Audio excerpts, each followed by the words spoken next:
Good afternoon. Welcome to the Landis Arboretum. I'm George. Sorry for a little bit of the snafus trying to get my camera set up. I didn't realize that I had one of the levers on the tripod in the wrong position. Well, welcome to the Landis Arboretum. If you've never been here before, the Arboretum is a not-for-profit organization.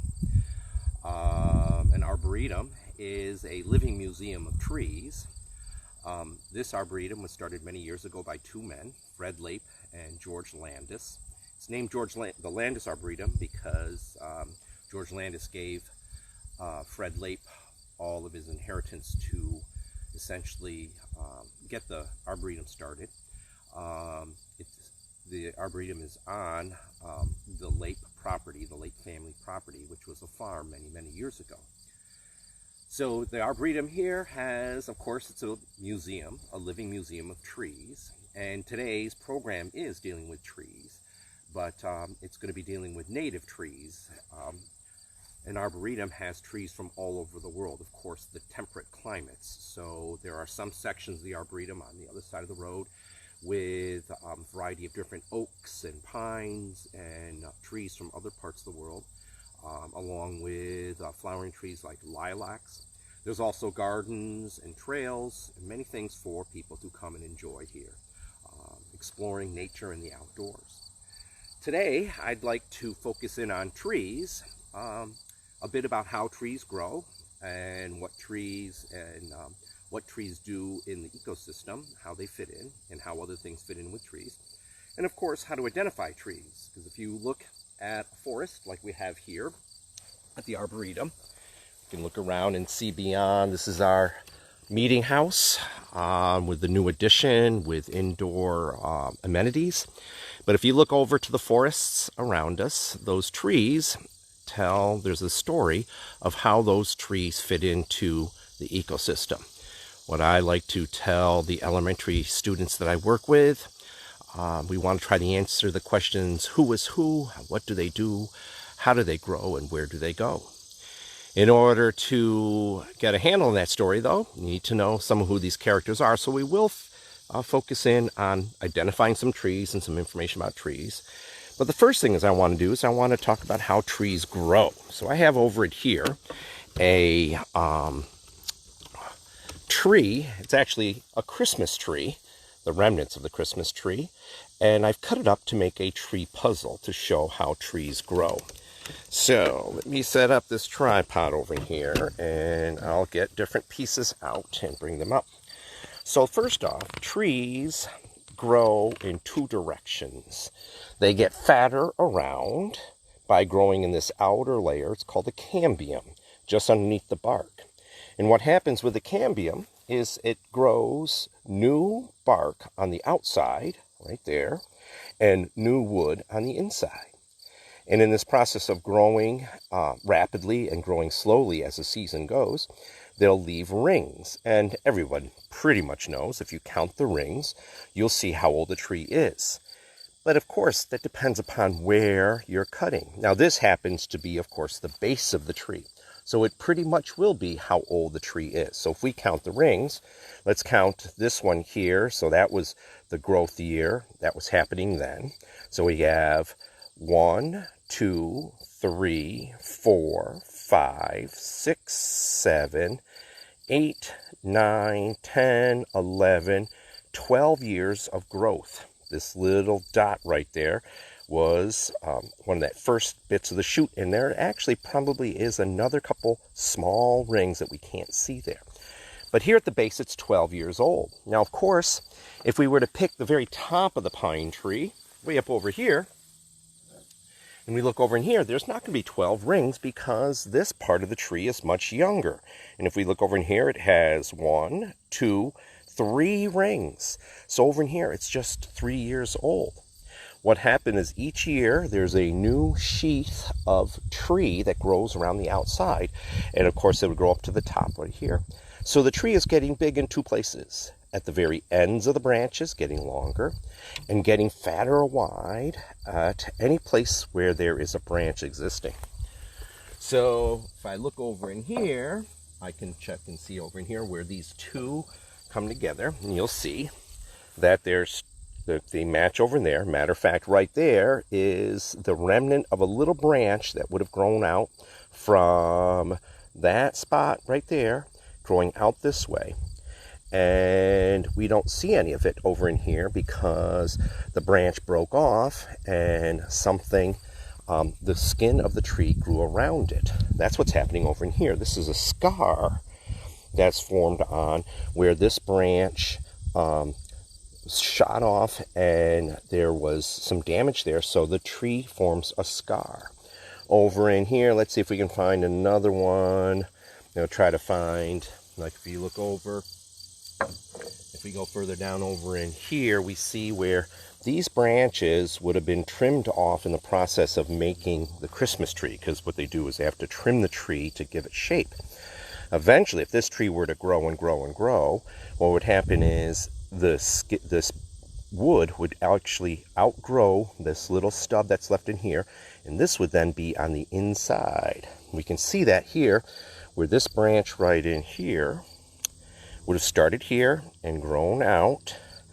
So this would have started 1, 2, 3, 4, 5, 6, 7, 8, 9, 10 years before, from the middle, growing out like this. And now that it's basically not a live branch anymore, if this were to grow another 15 years, we'd have 1, 2, 3, 4, 5, and we'd have a whole bunch of rings over it, and this would be buried deep inside the wood. We wouldn't see it anymore. So over in here, just to give you an idea, I cut it so you can see where one of those branches had grown out.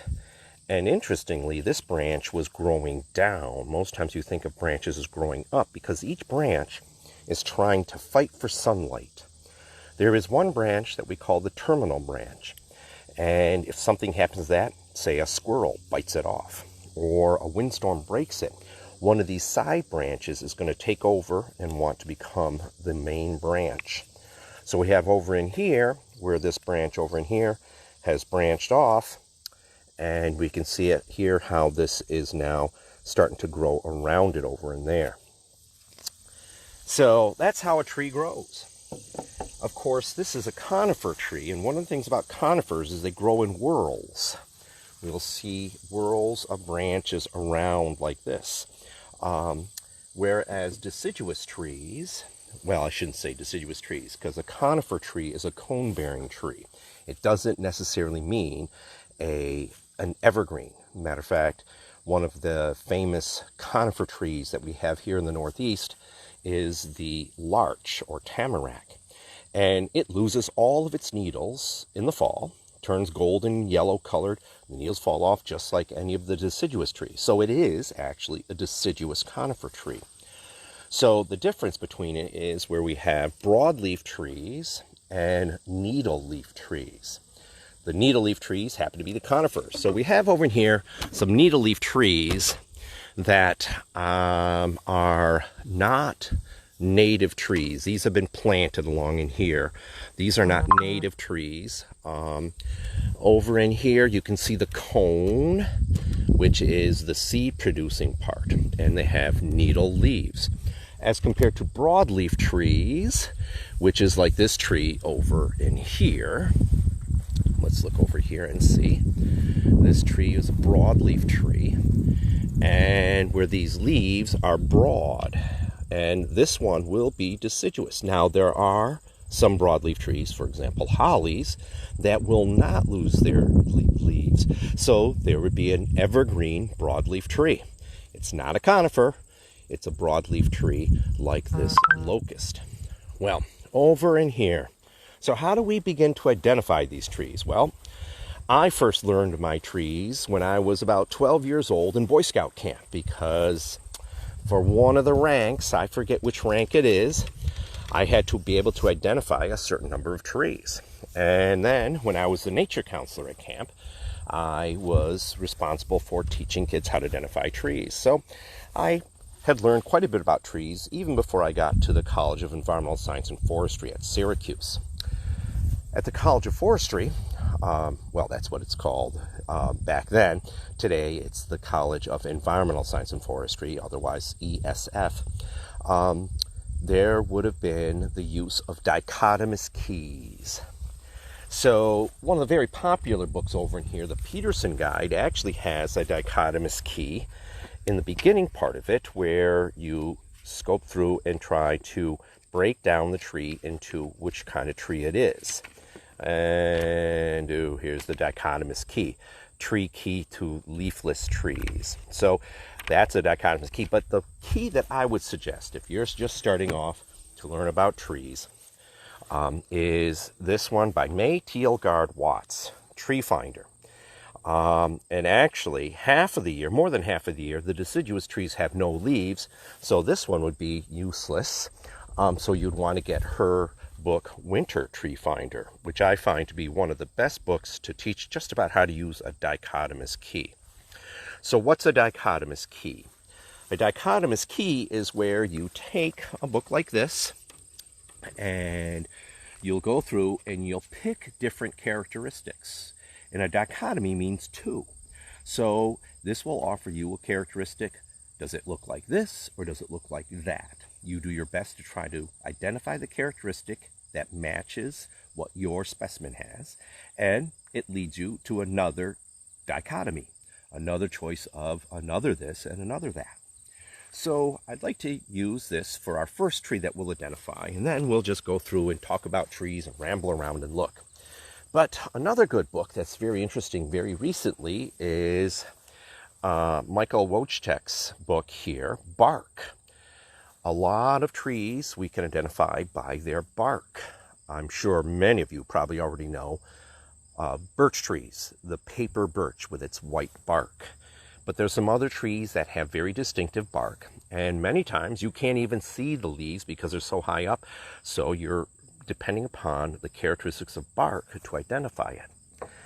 And there's lots of other books. I have that Peterson Guide. There's also, I believe, a Kaufman Guide now on trees. I should get it. I end up buying all these bird guides, and I sometimes forget about plants. My wife, Anita Sanchez, points that out, that there is a bias towards animals versus plants. We sort of tend to not even consider plants because they're just there. They don't seem to be doing anything, which is not really true. Plants are doing amazing things. Trees give off chemicals that other trees can sense as a way to ward off incoming insect infestations. There's many things that forest ecologists are discovering about trees, about how they interact not only with animals, but with fungi and bacteria and things like that. Of course, there's the Golden Nature Guide to trees. Many different books on trees. I was just up in the Adirondacks yesterday, and the red maples are beginning to turn. Here we are. We're in the middle of August. The trees are reacting to photoperiod. The day lengths are getting shorter and shorter and shorter, and trees are beginning to react. I have a walk later on this year on trees and the leaf colors, leaf peeping, and I'll talk more about it. But this one here, Autumn Leaves, A Guide to the Fall Colors of the North Woods, is an excellent book to get. So let's take Tree Finder and go and identify a tree on over in here. So we're going to walk down the trail in here, and as we're walking down the trail, I'm just trying to see, it looks like people have joined us, but I don't see any comments, and I don't see where they're showing up on the screen. Interesting. Usually I like to recognize who's come along on the walk, but I'm not sure what's happening over in here. Here's the meeting house. If you're familiar with the Arboretum, the meeting house basically was a barn that's been redone to make it more amenable to groups and events, and actually winterized. Over in here we have the addition to the meeting house, which has a kitchen, a fully equipped kitchen, and there's ability to house people, particularly in case of an emergency where there's an event like a hurricane, where there was an experience with the hurricane with Irene, which caused a lot of problems here in the Schoharie Valley. So I see a tree over in here I'd like to get to, and we'll work our way over. Let's see here. Yeah, this one's easier to get to over in here. And now let's see on my tripod setup here. So we have a tree. We want to try to identify it. Now, okay, maybe you already know this tree and you've seen it before, but if you don't, how would you go about identifying it? Yes, you could get a hold of the Arboretum and ask Fred, what's this tree? Or get a hold of me and George, what's this tree? But if you take a key, like the tree finder key, and try to identify the tree, let's see if I can tip this a little bit more so we can see some of the tree. And I'll pull down a branch like this. I'm going to take one little branch off on the side, right over in here. So we have this here, and we would try to identify it using the key. So let me tip this so I can get a view while sort of like at a desk. Okay, I'm looking down at it. I think this will work. So here we have our branch. So the tree finder here, open it up, and the beginning part is some background information. If you get the book, you'll want to read that. There's so many clues about a tree, like where it's growing, and situations like that, that help us try to identify it. Again, it's one small part of the story. Who is who, what do they do, how do they grow, and where do they go? So obviously there's a point over here. It says start here. And, incidentally, this tree is for trees that are in the eastern part of the country, east of the Mississippi. So if you're heading to California, you're not going to be able to use, well, you could use this tree key in California, but the chances are you might have a tree that's not in this key. So you start here, and again, you see these are what, since now everyone's so into icons, I call these little symbols icons.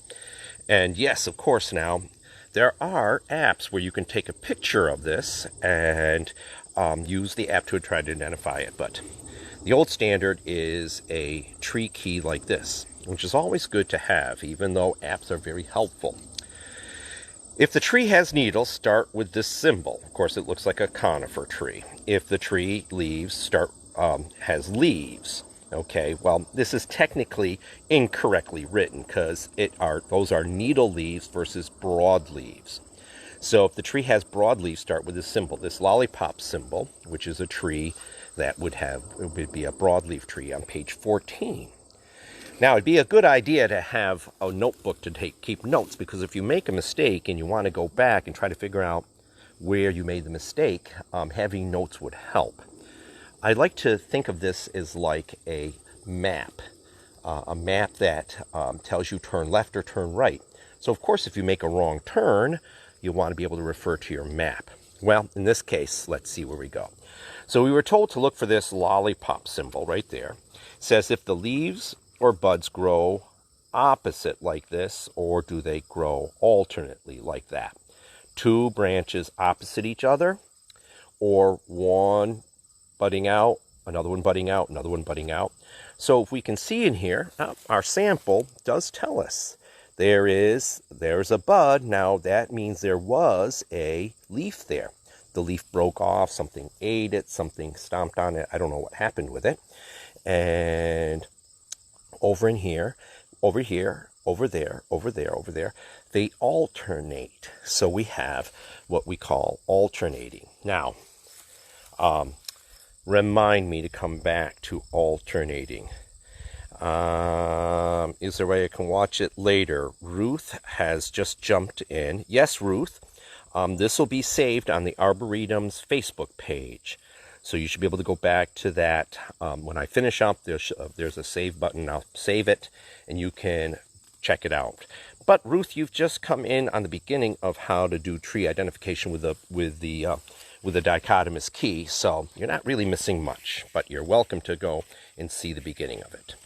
So where were we? Again, this is where if you had notes, it would be helpful. But I remember we were here. we have a branch that looks like this. So we're looking for this symbol on page 21. So let's go to page 21. And on page 21, we look for that alternating symbol. Now, it's not always at the top of the page. Notice this one here is not what we're supposed to look for. We're supposed to look for this. So it says if the leaves are compound, composed of several leaflets. Now it says you can tell leaves from leaflets because there is no bud at the base of a leaflet. Now, if we look in here, we see a bud. Right here is a bud. And we see the stem or the petiole of the leaf, and then we see one solid leaf. There's no pieces, no leaves sticking out. That first tree I showed you was a locust, and that had compound leaves. We'll look at a compound leaf in a moment. We'll see if we can find one to talk more about that. So this is what we would say is a simple leaf. The leaves are simple, not composed of leaflets. So there is a symbol for compound where we have a whole bunch of little leaflets off of one main stem or petiole. If the leaves are simple, not composed of leaflets, we're looking for this symbol on page 28. Notice this one would say go below, and we'd be over here. So here we're making a turn. We're not going to go in this direction. We're going to go to page 28 and pick up over there.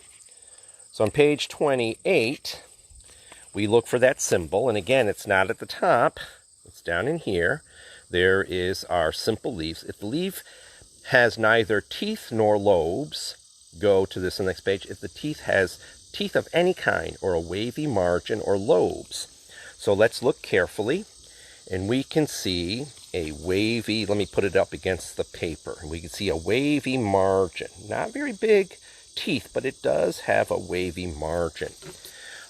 A margin that has no waves like that would be called an entire margin. So this one has teeth and lobes.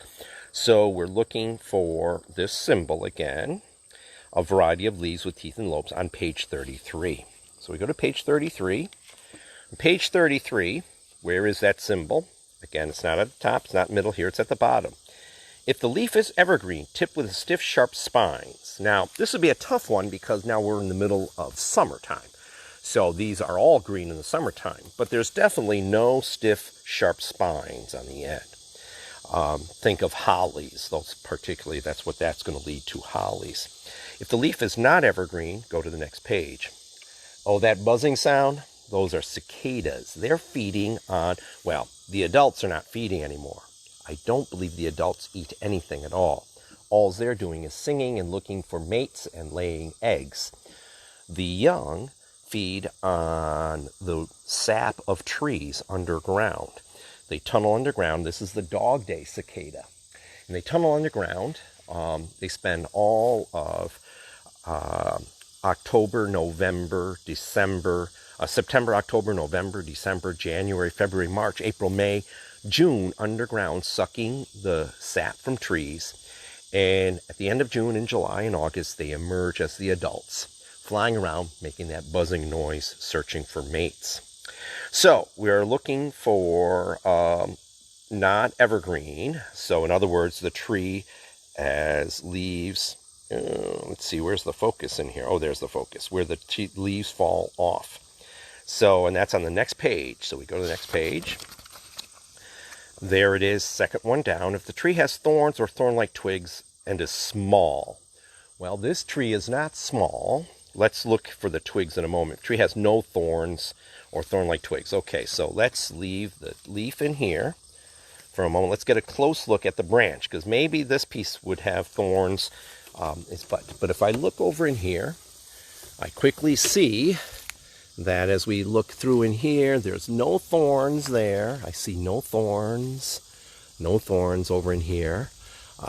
That's a different tree. Don't get confused with our trees.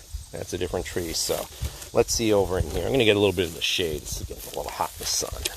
So over in here, we picked a tree that has no thorns. Now, you got to be sure that you pick the right one. That says thorns. This says no thorns. So we go to that symbol below, which is right here. If the margin is toothed or doubly toothed, continuously along all or almost all of its margin. If the leaf is either deeply or shallowly lobed or waved, but not continuously saw-toothed. So this one is toothed. We saw that. Okay, it's not deeply lobed or wavy. So we look for this symbol below. Right there it is. There's that symbol below. If the leaf is lobed as well as sawtoothed, well, there's no lobes in here, so we can go here on the next page. And we go to the next page. I think we better go in the sunlight because I think we're getting problems with the lighting differential between sunny and shady. So we're looking for this symbol on the next page, and there it is at the top. If the teeth are all about the same size, go below. If the margin is doubly toothed with small teeth between large ones and slightly, so we have, nope, not doubly toothed, it's this one here. We go to this below. And if the teeth are the same size as the numbers of veins terminating them, and we don't see that. See how the veins are this net and there's no vein terminating on the edge of where those little lobes are. This has very tiny little bumps. So it says, go to page 37. On page 37, we're looking up over in here. If the leaf stem is long, at least half as long as the blade, and the teeth are somewhat blunted, and the blade is wide, okay, with a firm texture and meshed veinlets. Ooh, see the firm texture and meshed veinlets? I think that's that. Then the problem is if the leaf does not have that combination. So let's look at that combination again to make sure. If the leaf stem is long, at least half as long as the blade, so here's the leaf stem, and it's definitely the length of the blade, so it's at least half as long.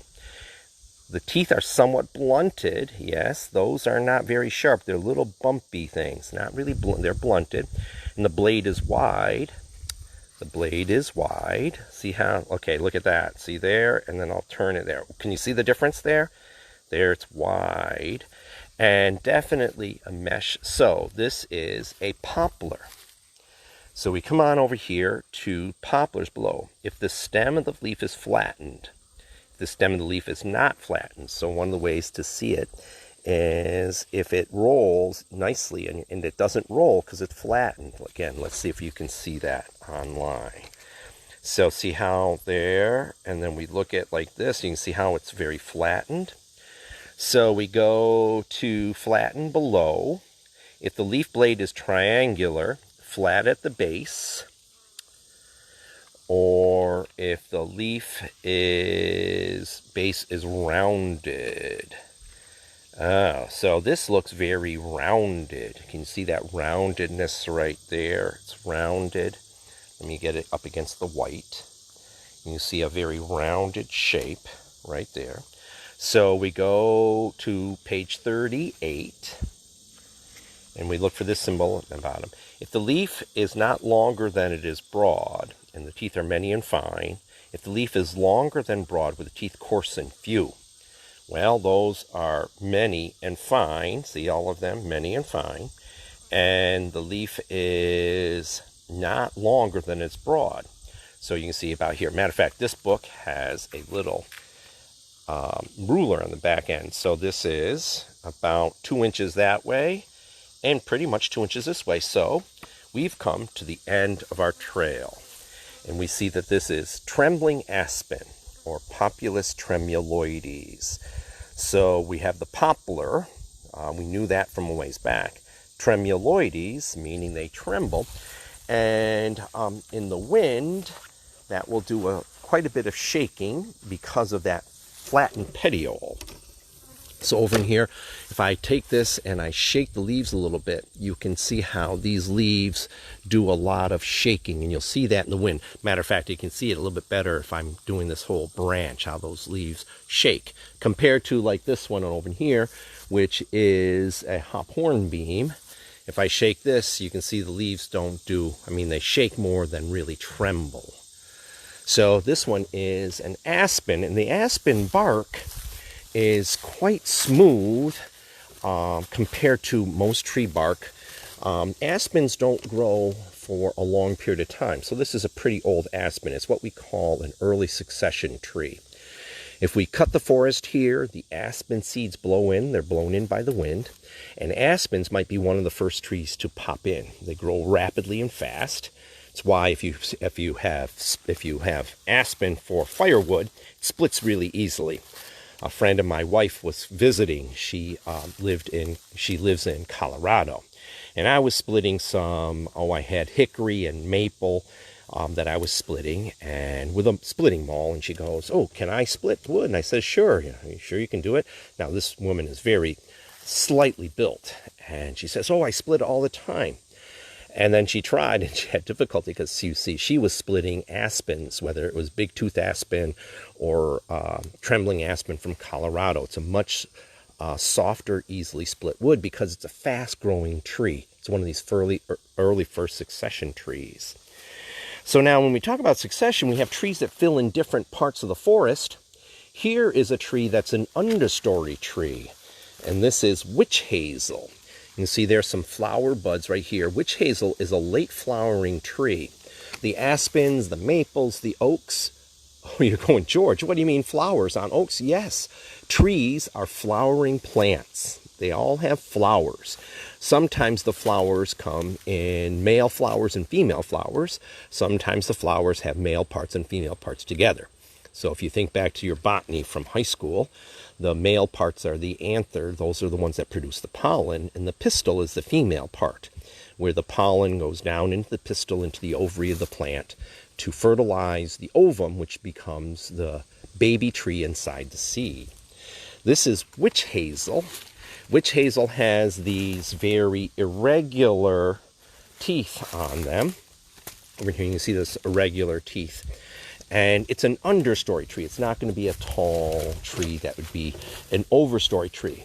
Now, the aspen might overshadow the witch hazel, but who's going to overshadow the aspen? And over in here, we have the oaks. And the oak trees have, I think I'm going to go like this. I'm going to take the camera off the tripod. While I'm doing that, I'm going to see who else has been checking in with me here.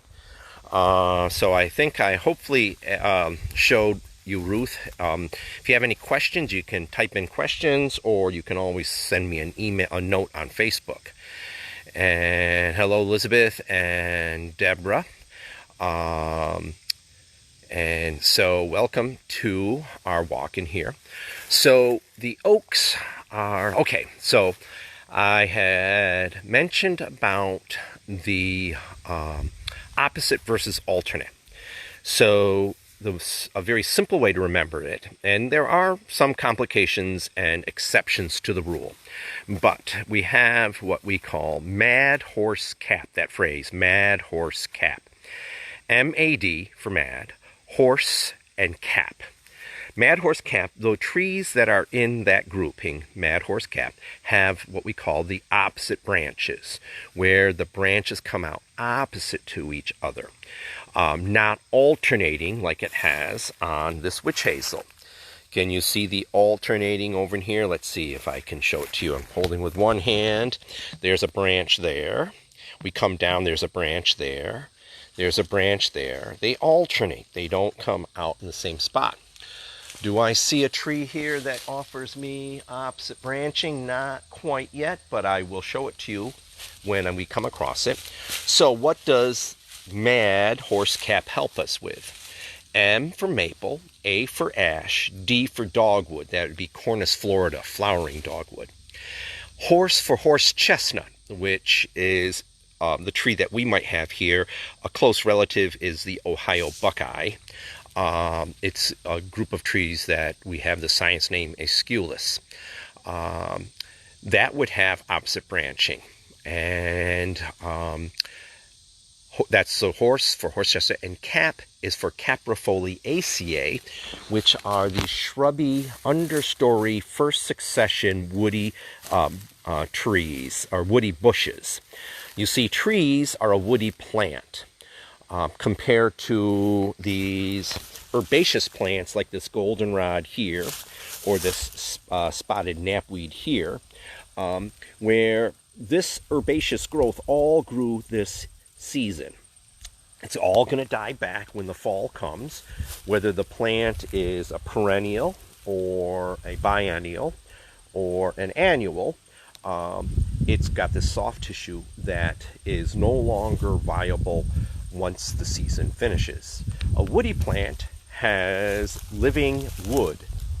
Deep inside, it's dead wood that provides structure, but the living wood is that layer of xylem and phloem just underneath the bark, that cambium we were talking about earlier. So whenever I see a tree, like this tree in here, I see it has alternating branches. There's a branch there, a branch there, pretty close but not opposite. The next branch is over here, next branch there, next branch there. It's alternating, so this cannot be a maple, it can't be an ash, it can't be a dogwood, it's not a horse chestnut, it's not one of those caprifoliaceae. So this tree over in here is an oak, and these would be red oaks with these opposite, with many lobes, with them being opposite each other over in here with one point on it. And over in here is a hickory. This looks like shagbark hickory, a very young one. And you can see, where is the tree itself? Yep, this is young bark. Remember we were talking about how old this would be. This is only this branch here is just a few years old. Matter of fact, right in here I can show you, this part of the branch right here is just from this summer. So this started, that was a bud this past winter. In the spring, around the end of April or early May, that bud burst open and a new branch grew out with leaves coming off of that branch. These leaves, the branch now has already grown a bud for next year right there. This leaf is going to fall off. This is one of those compound leaves. There's the bud, and this is actually the stem of the leaf. And these that look like leaves are actually leaflets. Ooh, there is looks like a little young leaf hopper there. Oop, and then a hunter, that's one of the assassin bugs, I think. I just disturbed him. He was going to probably eat that little leaf hopper. So this is what we call a compound leaf. It looks like these are separate leaves, but this is all one leaf. And that leaf grows from the stem right in here. And oop, I don't see any bud right there, but there'd be a bud forming. You can see the bud right there and the bud right there on these branches over in here. So let's get back to how this grew. This just grew this past summer. Okay, now you see all that? That's where that bud scale scar. Okay, so we're going to see, there's the beginnings of the terminal bud. That bud's going to be there all winter long and will be next year's new growth. So in other words, there was something like this at this spot right here this past spring. If we go down, we're going to look for another wrinkle. It's called the terminal bud scale scar. And we see this wrinkle right in here. This little section in here is what grew in the summer of 2019. So this tree, at least this particular branch, now not every branch of a tree grows the same way. This particular branch has grown a lot compared to what it grew last year. Now, it would seem likely that that might be an environmental factor because this is a side branch. It's reaching out for this field and trying to get to the light. So I can't see why this would have had an advantage this year and this not last year. So I'm guessing that maybe the weather conditions, we had was it a wet or dry season? And actually scientists look and count rings on trees to try to look and see what were the localized weather situations like in the past. So here is 2020's growth, here's 2019's growth. So if I cut this here, they would have two rings. One ring for 2019, one ring for 2020. But if we look back, where is the next place where we have a bud scale scar? And right there it is. Now you can see it's beginning to expand and dissipate. Because remember, this branch is getting fatter here. And as it gets fatter, it's going to push all those pieces apart until eventually it'll be part of the old bark that will just peel off, and you won't be able to find any evidence of it at all.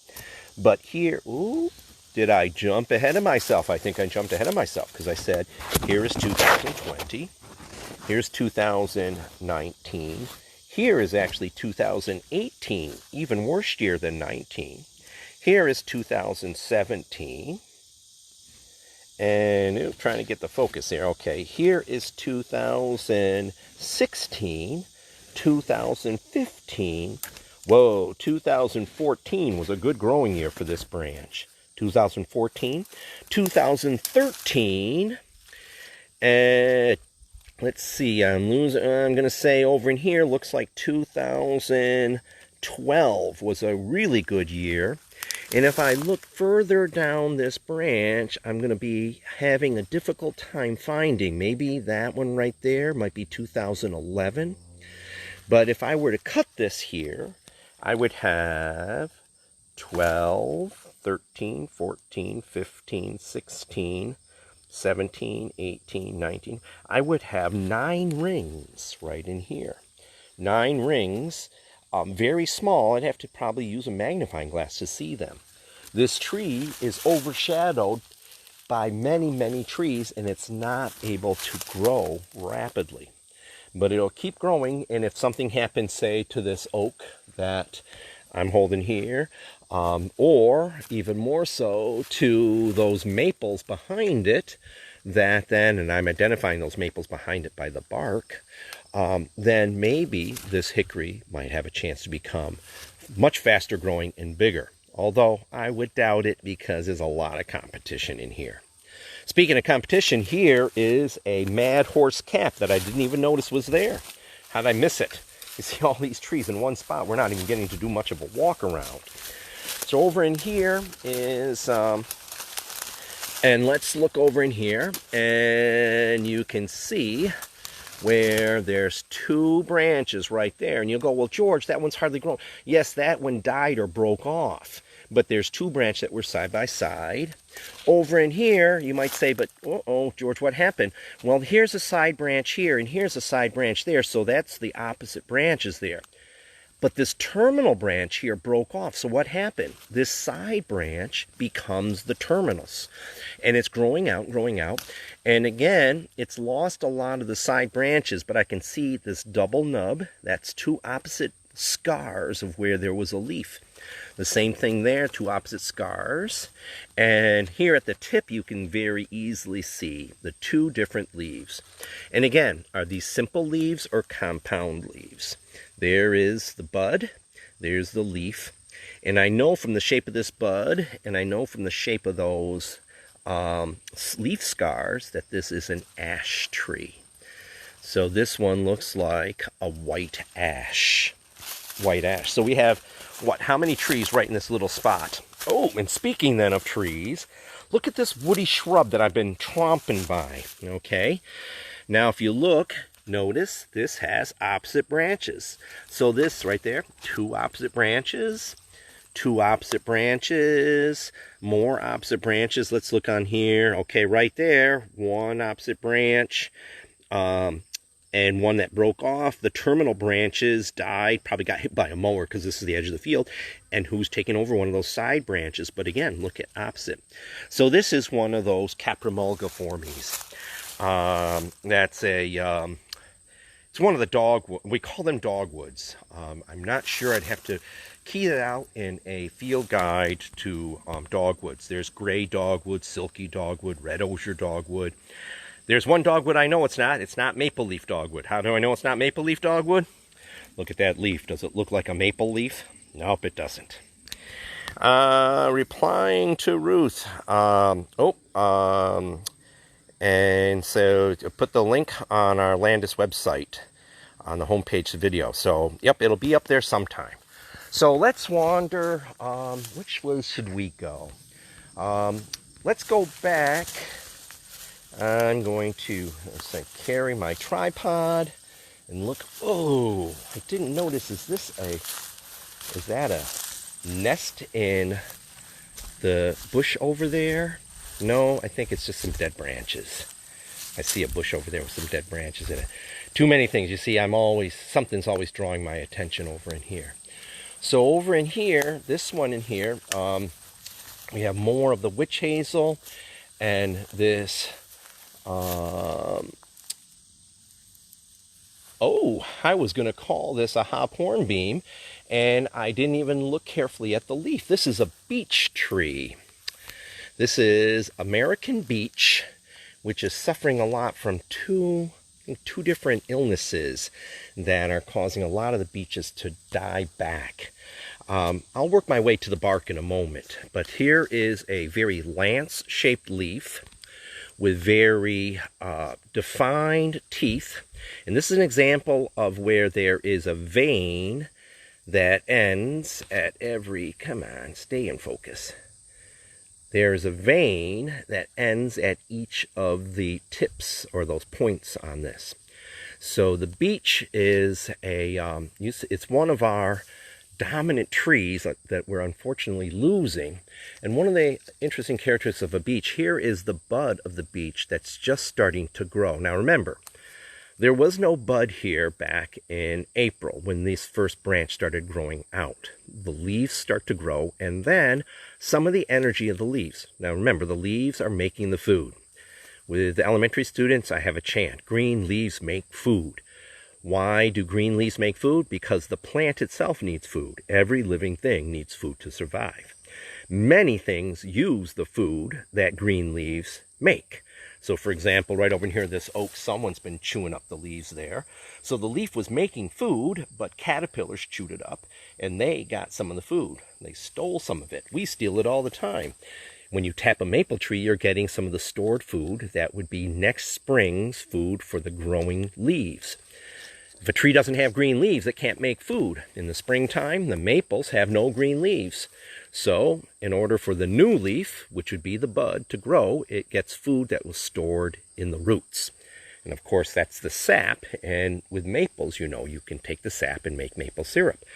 You can tap hickories. A friend of mine was tapping hickories. Or no, was he tapping black walnuts? I think he was tapping black walnuts this spring. I have to see how he did with that. It was a total experiment. They tap a lot of maples, but the nature center that they worked at, Sharp Reservation, we're going to tap black walnuts, I think it is. But I think you can also tap hickories. So this beech, the bud began to grow early this summer, and it's still going to grow and grow and grow, and that bud, which now is what, not even quite a half-inch long, will be about an inch long when these leaves turn brownish. The beech trees don't have a very pretty looking fall. They basically turn brown and fall off. Then you would have the leaf buds still there for next winter. So over here is, once I'm following this beech back, here is the beech bark, which is a very smooth gray bark. This one doesn't look like it has much of the cankers that are the problem we have with some of our beech trees. Oh, no, it does. Look at right here. See how it's begun to be damaged over in here? And unfortunately, I remember when I was a 12-year-old at Boy Scout camp, big, huge beech trees with bark smooth, just like we used to call it elephant bark, like the elephant skin. So we have some beech trees in here. Of course, they produce a nut, and hence the name beech nut. And that beech nut is an important food for a wide variety of wildlife. Okay, so what do we have? We've got beech, we have red oak, we had a white oak. Where was that white oak? The characteristic of the red oaks is that they have sharp, pointy ends. Okay, so this oak in here now, I'm somewhat a little iffy on my oaks. There are something like 60 species of oak trees in North America, but oaks have a wide variety of variation and hybridization. In other words, the oak branch, the branch that is the oak family of trees, has very close relatives that can interbreed. The pollen of one kind of oak might interbreed with the pollen, with the stain, or with the pistil of another kind of an oak. So there are quite a bit of variations. This oak being a young oak down low, these leaves may not be typical leaves. They're very wide and broad, not what I expect from a red oak. But I'm going to still guess that this is a red oak, and it's just that these leaves on this young tree, look at how young this tree is. This is a very young tree. And again, could we age it? We could do the same thing. I see 1 year's growth right here. And then here is 2 years, going back 2 years right there. Here's going back 3 years. Here's going back, I'm trying to see where it might go back to 4 years. And I would say it's right there. You can see there is a bit of 4 years right there, maybe 5 years. And is that possibly 6, or is this 6? So this branch itself is just 6 years old. So we have a very young oak struggling underneath the shade of these other trees, the shade of this hop hornbeam over in here. Oh, nope, this is a carpinus. This is musclewood. The hop hornbeam and musclewood, both are wood trees that are called ironwoods. The common name ironwood. Of course, hop hornbeam and musclewood are also common names. One is Australia and one's carpinus. I'd have to look and check. Do I have my book with me? I could look it up in the book, which would be hard to do while I'm holding this over here. So if I look up carpinus, because I don't use these all the time, so I start to forget. Carpinus caroliniana, page 51. Let's see what it tells me on page 51. Carpinus is musclewood or blue beech. Another, and also called American hornbeam versus hop hornbeam. The hop hornbeam is, let me see here, I think it's on the next page. Hop hornbeam is, let me find it. I'm going to have to look back. It's called that because of the seed package they come in. Let's see here. Hornbeam, American hornbeam. Let me see. Let me look up Australia. Elemental Australia Virginiana, page 51. What was on that page? Did I miss it? Here is page 51. Oh, there it is, because they called it ironwood, which is also called hop hornbeam versus American hornbeam, Australia Virginiana. They both key out in the same page right there. And you see those leaves compared to that leaf right there. So you can see the very similarities. Veins unbranched. The base of the leaf is rounded. Veins somewhat branched. And the leaf slightly heart-shaped. And we see that this one does not have branched veins. You see the veins come to the tip. So that's why it's a blue beech. But I could tell from its bark. This is an easy one for bark. Let's follow that tree back in. And right here it is. And we have this very bluish bark that has these wrinkles. Can you see that? That's where it gets the name musclewood. Like it looks like someone's muscles all bulging. It's a very hard wood, just like the hop hornbeam's a hard wood. So here's what happened years ago. Local people might have been cutting it down. You got a couple guys working at it with an axe, whacking away. Here's another. Oh, this is the other one. If you notice, we'll see over in here, can you see the branching on the ends where the veins branch out? And we can see it has a different kind of bark. Right over there, it's a very flaky bark. That's a hop hornbeam. So they're cutting it down with an axe, whacking away at it. And the guy goes, man, this wood's hard. Yeah, and the other guy goes, yeah, hard as iron. Yeah, this is ironwood. So we have quite a few trees that are hard woods that become known as ironwood. So it's where we want to try to get the scientific names. So we have another aspen over in here. Hop hornbeam. let's find a maple. I'm not sure. We'll go down this way a little bit and see what we've got, and then I'll work my way back in the other direction. Oop, a monarch butterfly. I was just up to the Great Camp Sagamore trying to see what the butterfly situation is in a big milkweed patch. Last year we had a phenomenal number of butterflies, monarch butterflies there. At one point I think I counted something like 20 caterpillars in one section of this patch. And then this year didn't seem to have as many. I did find one. I found 2 chrysalises and 1 caterpillar was about ready to form a chrysalis. Over in here, still some of the same trees. Let's see if we get a better look on that one. There's where we have that branching where the hop hornbeam has veins that branch out near the end. And now we have this one in here. If I look under in here, so we have the fruit on this one, and this is what I call a hairy belly button. What are the hairy belly buttons? Those would be on the fruits of the apples, a pome, P-O-M-E, which is a kind of fruit. The leaves on this somewhat look a little bit like cherries, but this is some kind of crab apple. And again, I think the crab apples can be quite varied. There's a whole bunch of different crab apples. Our domestic apples, the ones we eat, are not native. They were brought in by Europeans. They come from Europe, and the apples are grafted. So you had someone found, years ago, someone found a Red Delicious. And all the Red Delicious you eat are clones of the Red Delicious that was found years and years and years ago.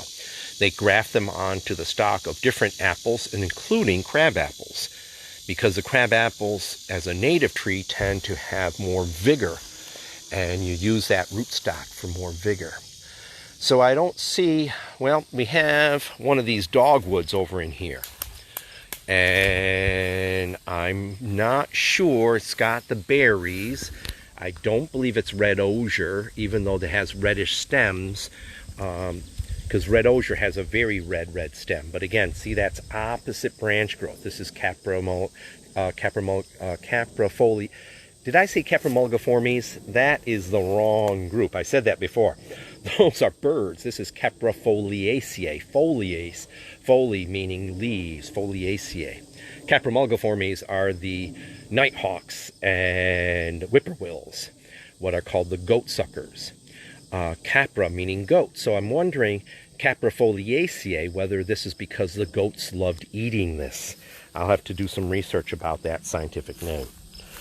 So, and then over in here, here is a woody plant. The raspberries are woody plants.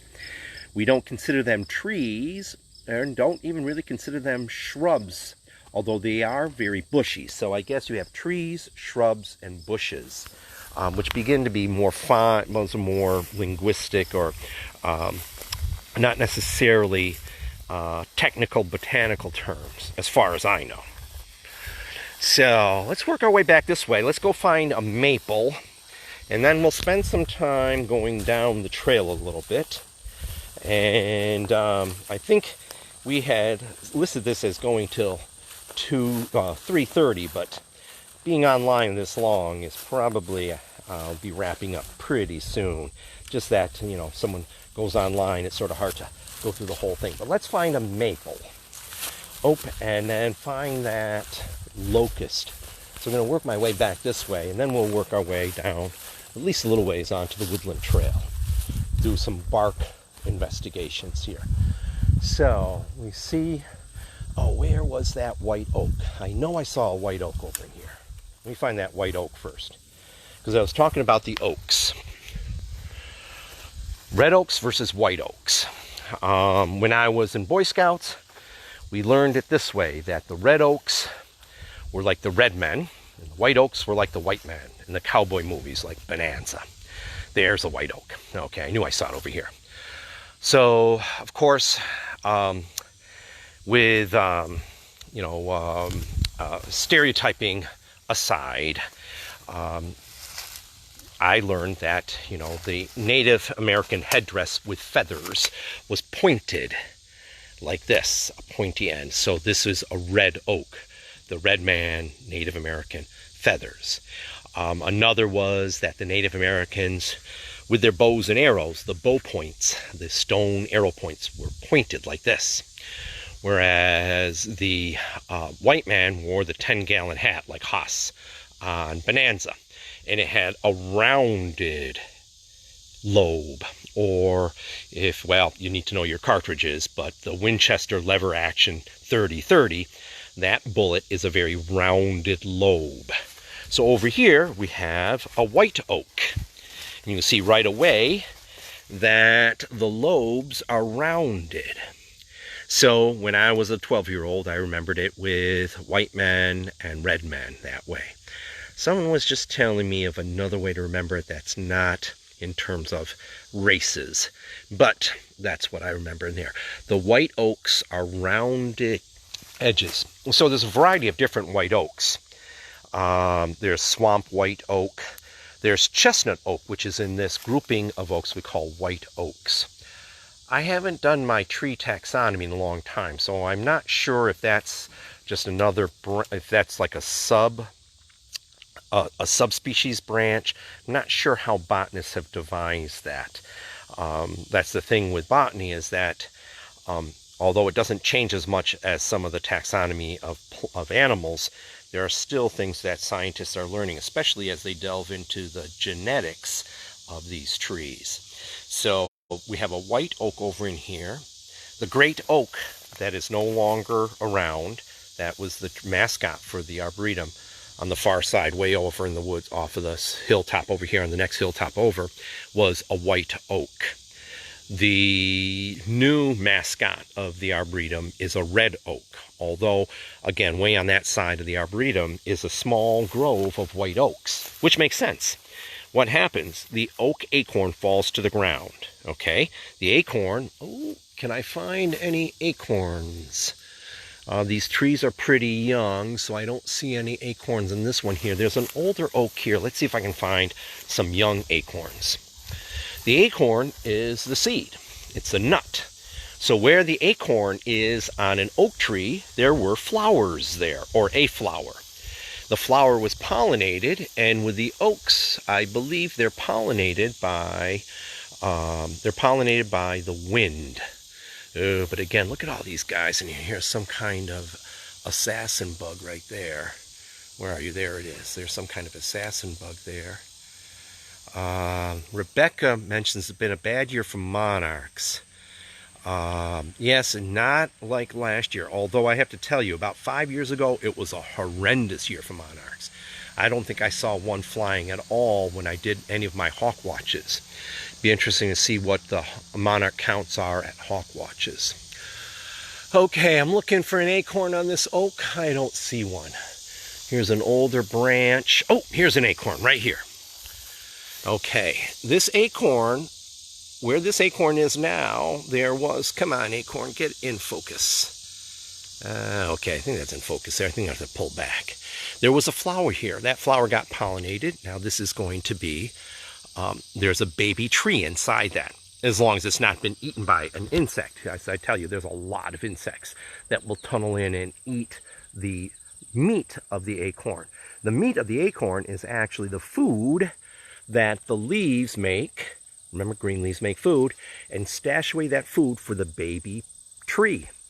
Again, the baby tree doesn't have green leaves when it first starts to grow. So it needs food. The parent plant stashes away food, and that's why acorns are such good food for all the animals that eat them. And oak trees are super, super valuable for a huge number of animal species. Blue jays and wild turkeys will swallow these acorns whole. But now imagine a blue jay flying along, or a squirrel running along with an acorn in their grasp, in the case of a blue jay, in its beak, in the case of a squirrel, in its mouth, and a predator comes by. Probably the animal would be more worried about running away than maintaining a hold of that acorn. It drops.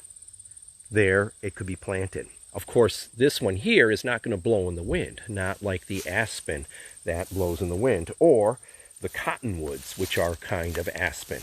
Oh, here's a maple. And so this maple in here, if we see, this is doubly dentate. In other words, you can see some big, come on, get the focus here. Yeah, you can see this dentition in here. There is big points, and then in between the big points are little points. So this is in the group that are, it's not a sugar maple, okay? It's going to be a red maple.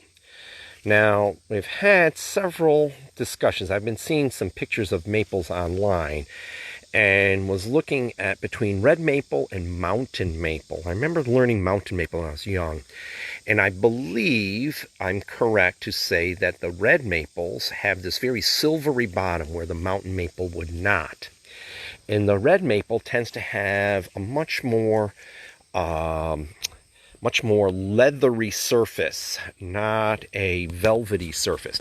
Not velvet in terms of touch, but in terms of, this is a very smooth surface, whereas mountain maple I perceive as having a not as smooth, a waxy. This is a very waxy surface, whereas mountain maple does not have that waxy surface. Maple, mad horse cap, what do we expect to see with branches? Opposite growing branches, and there is an opposite branch right there. You can see this one died and this one's still growing.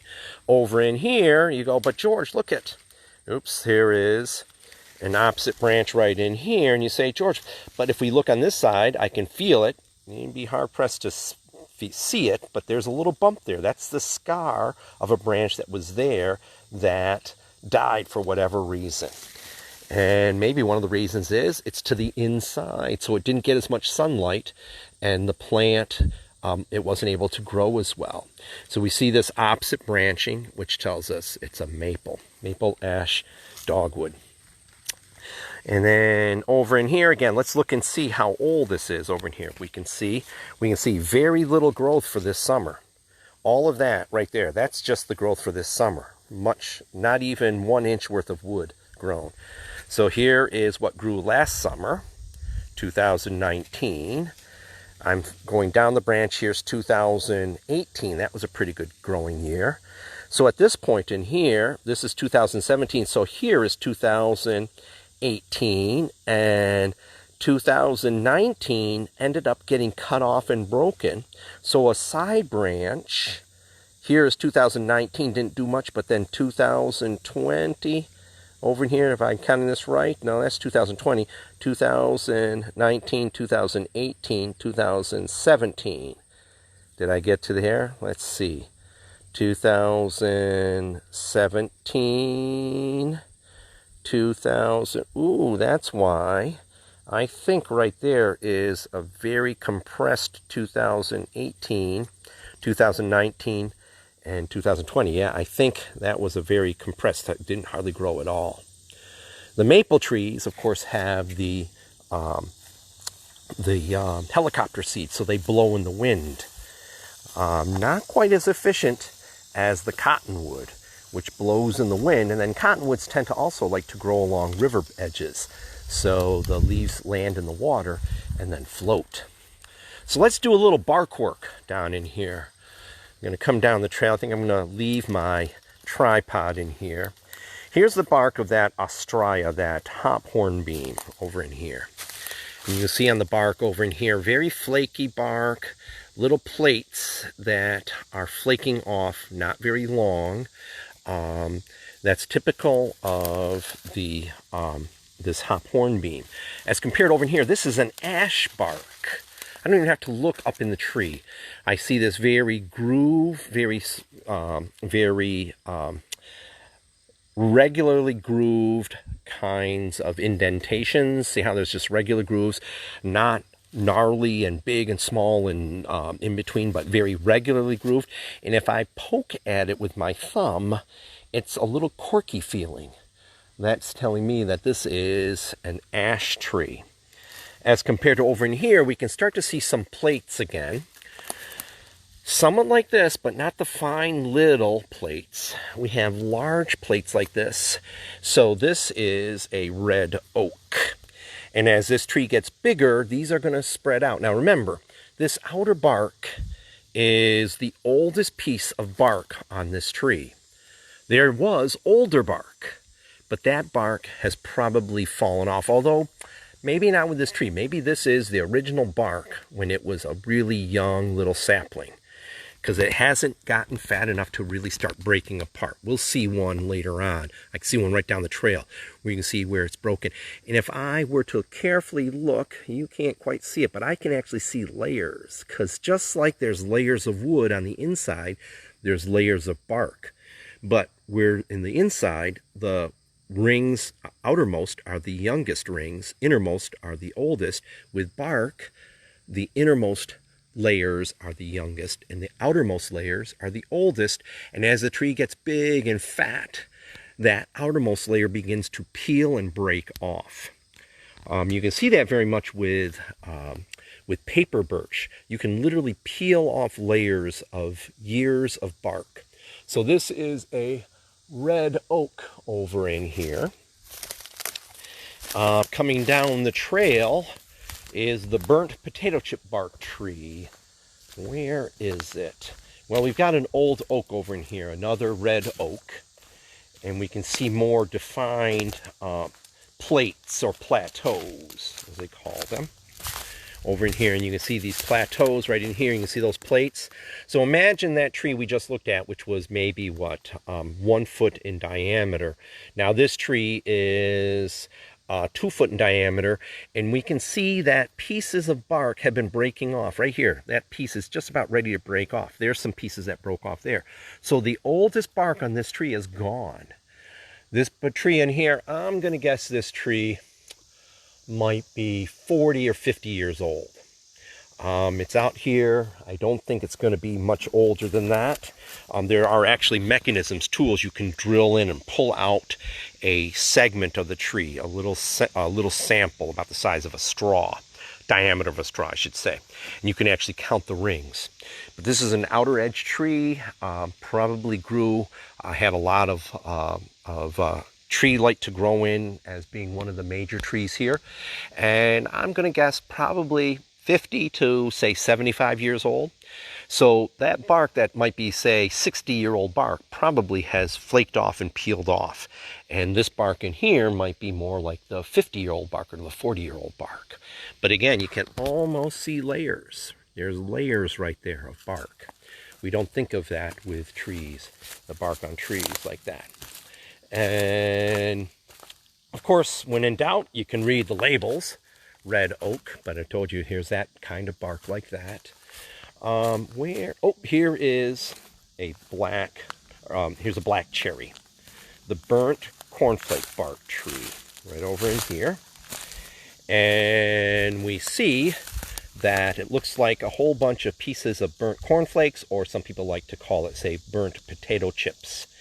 Again, very flaky, and again, you can see those layers right there. So on this one, I'm sure the oldest bark is long gone. Fell off as part of just the process of weathering, wind blowing, things bumping into it, branches bumping into it, things like that. So again, this is a tree you can see with, you can identify without even having to see the leaves. Cool tree down here. Another understory tree. This one in here, this is a striped maple. Hard to see because it's a young one. Oh, you can maybe see some of that white striping on this greenish bark, or very light green, dark green stripes, sometimes called goosefoot maple. I wonder why. Maple, mad horse cap, what do we expect to see? Opposite growing branching. And what's that right there? That's a bud. There's the bud right there. And this is a simple leaf. That maple-shaped leaf. It doesn't have the extra lobes like other maples would have. So let's see. I think we might be able to get. Trying to think of what's it. Oh, haven't really dealt with conifers. I'm gonna maybe have to do another conifer. conifer session, although we don't have a lot of conifers in the Northeast. Many of our conifers are actually being planted here. So, for example, red pine that you might see, or Scotch pine, or Norway spruce are all non-native. Here is our native conifer. Right in here, I'm telling by the bark. This is hemlock. Hemlock was the major tree of the northeastern woodlands here in New York. But the hemlock groves were cut down early on in the 17 and early 1800s for the tanning industry. The bark of the tree has lots of tannins in it, chemicals that were used to tan leather. And the bark was, the trees were cut down for the bark, and the wood really not even used. It's not, I mean, we had much better wood for building things like chestnut wood, which was just an amazing tree that has been totally wiped out by the chestnut blight. Oaks and maples and walnuts and hickories. So the hemlock was not desired wood for building things. So huge swaths of hemlock forest were cut down just for the bark.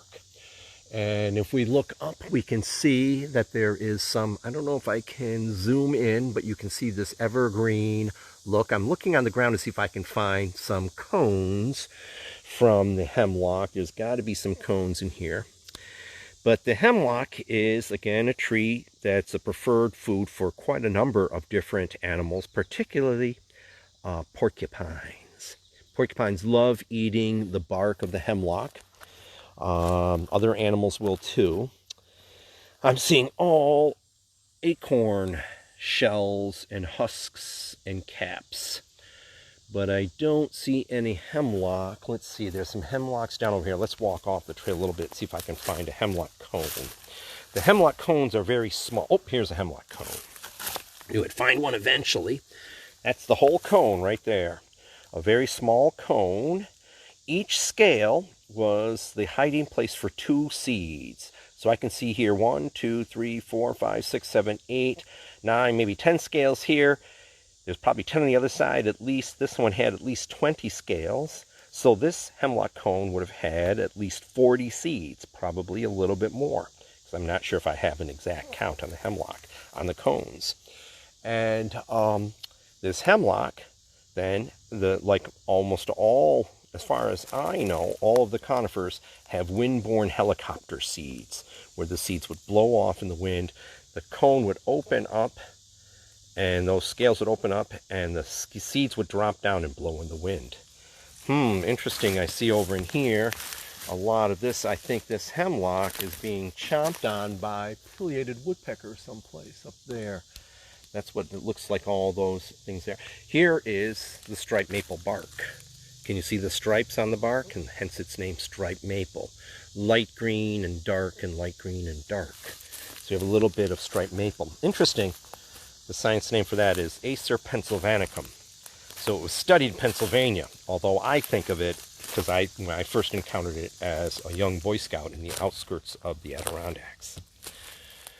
So, coming down the trail in here, anything different? We've got maples over in here. This is a red maple. There's a red maple in here, and looks like maybe another, or maybe a sugar maple. This one looks like a sugar maple. I'm not as good with between my red maple and sugar maple barks. I'd have to check that bark book and see.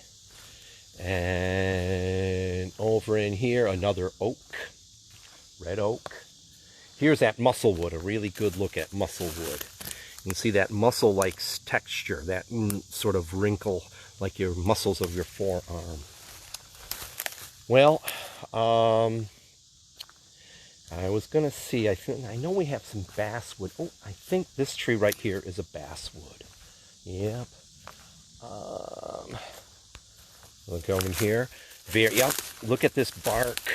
A much looser bark. It has those planes or plateaus, but a more regular division compared to the red oak. White oak, definitely not a white oak. The white oak bark is very much reminiscent of that hop hornbeam, that very flaky, very thin thin ridges or platelets. This is a basswood, and if I look, should find some basswood leaves, although maybe they've begun to be broken down by the decomposition process. Nope, that's not a basswood there. But basswood has a very heart-shaped kind of leaf.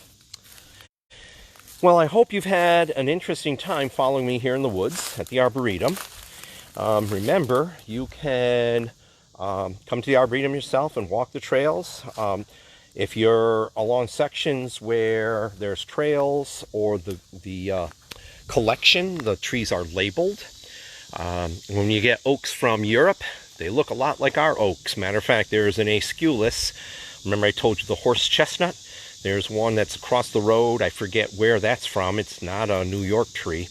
But most of the plantings are across the road. You can check those out, check the trails out. There's lots of trails here to hike and social distance, get some good exercise. If you have questions or comments, let me just look here and see. Paul is asking, will the video be available at a later date? Yes.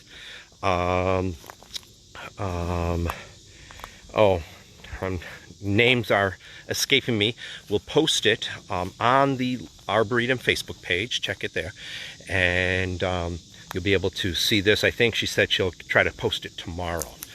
I don't know if I can hit share at the end. Usually when I do it on my Facebook page, I'll share it there. But and so hello Paul and Rebecca. Have a few people joining me in here.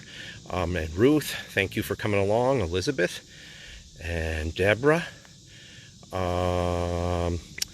thanks for coming along. The Arboretum is a not-for-profit, friends-driven organization. If you would like to make a donation, you can do so online. I do programs here in person when we have in person and people are asked to make a donation.